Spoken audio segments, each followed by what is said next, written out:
Thank you very much, fellow Kenyans. I'm Babu Owino, Member of Parliament for Embakasi East constituency. Today I'm here to talk about the witch hunt that is coming from the government. The government of the day, the state has realized that our popularity has really grown and that they want to manage, they want to dwarf this popularity.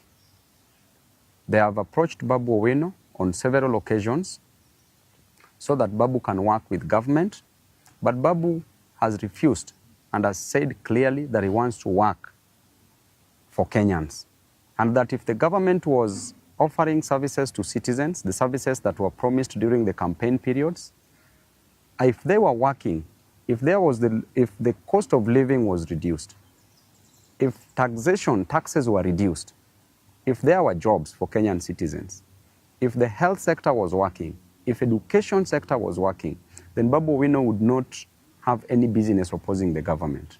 But why do we oppose the government? Why do we keep checks and balances on the government? It's because the government has not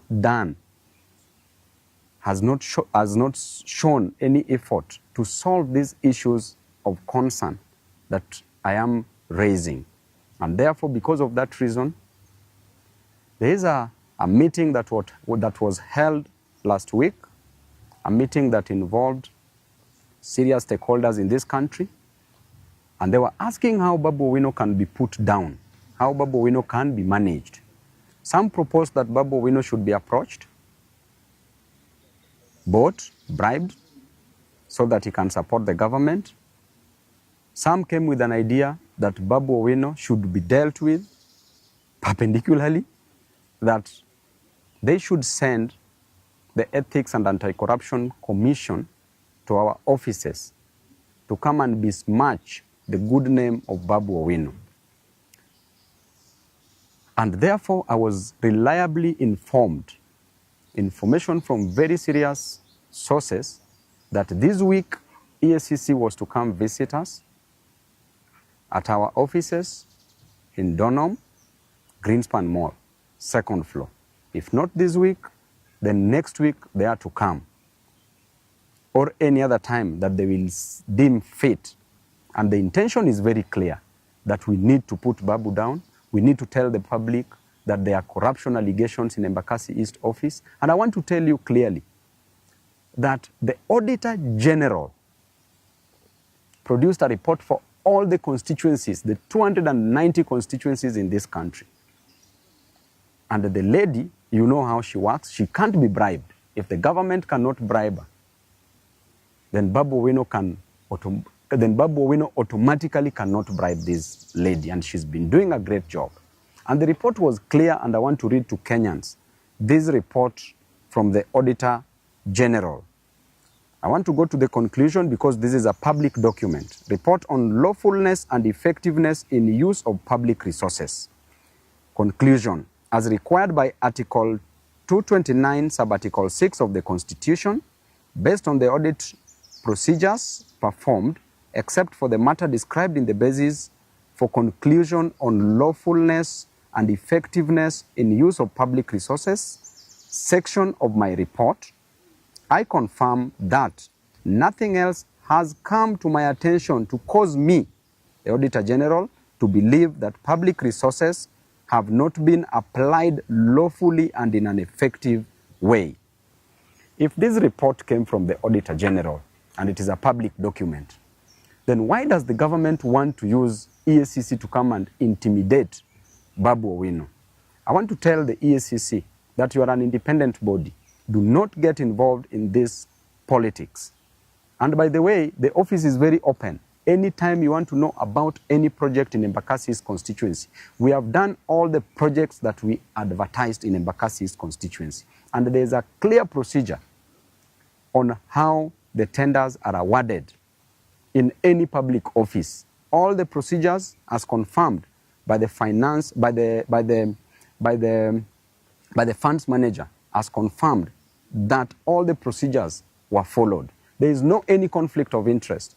None of my companies has been awarded any job in Embakasi's constituency. None of my friends' companies has been awarded in Embakasi East constituency because there's a laid down procedure on procurement process. And in the procurement process, in that committee, there's a person that comes from the public works. Public works is an appendage of the national government. There's a person that comes, there's a procurement officer that comes from Nyayo House under the Ministry of Interior, that is Office of the President, directly. Who determines who is to be given what? And in this country, if you are in opposition, there's nothing you can influence, even if you wanted to influence. And therefore, if the government wants to come for me, I want to tell you that you've come for me severally. This is not any news to me. I have faced so many things within the court corridors, and now you have decided that you want to come just with an intention to soil, to pollute the otherwise good name of the best member of parliament in this country. Why would members of Embakasi East constituency vote to rank me as the best member of parliament in this country if there were fraud cases? I want to remind you that my mother did not give birth to a thief. I did not come to Nairobi to steal money for Embakasi East constituents. I did not come to Nairobi to frustrate my people or Kenyans. I came to Nairobi to study, and I got a job as a member of parliament for Embakasi East constituency, and therefore my work in Nairobi is to work for my people. My work in Nairobi is to ensure that my people goes to school, our children goes to school, and there is no any constituency in this country that gives bursary in the most transparent way like Embakasi East constituency. I go there, I produce forms to every ward, issue forms. This other one, 2024-2025, we had 25,000 applicants. I went back with checks, issued checks to some of the constituents. The ones who are remaining, I promised that I will not go back to issue forms until I go back with the checks. That tells you clearly, I got there at 8 a.m. in the morning during the issuance of bursary checks. I do them personally, on the pitch, on the field. So there is nothing. So EACC, we know the officers that are being used, both at the national level and at the county level. You need to start investigating the county of Nairobi where money is stolen on a single second, single minute, single day, single month. Money is stolen, money is lost from the county. Do not come to disturb people in Embakasi East constituency. And if you want to come, go and check all the projects. Look at the Donholm Secondary School. Perfectly done. Look at Tasia that you want to stop now that you don't want us to build. Tasia Primary School. It has not even been awarded. The tender was just put up the other day, was advertised the other day. It has not been awarded. And now we are being informed that you want to stop the construction of that school. Why would you do that? Why are you an enemy of progress as a government? We were elected to work. And I was elected by my people to work, and I have an independent mind to work. I will not suspend my brains to support any other person, no matter how much you coerce me. It doesn't matter. There are people that you can coerce, there are people that you can put pressure on, but you can never put pressure on me. I know where I'm going, and I will reach there no matter what. It doesn't matter. And I want to tell you, the EACC, keep off this war. This is not your war. Don't be used, don't be misused, don't be abused into doing things that is not within your mandate. Right now, why don't you go and consult with the Auditor General on this report? Why do you want to come and intimidate people in Embakasi East constituency? And after all, the much you can do is just to take somebody to court. What else can you do? So mwachane na upuzi na ujinga mingi watu wa EACC. Thank you.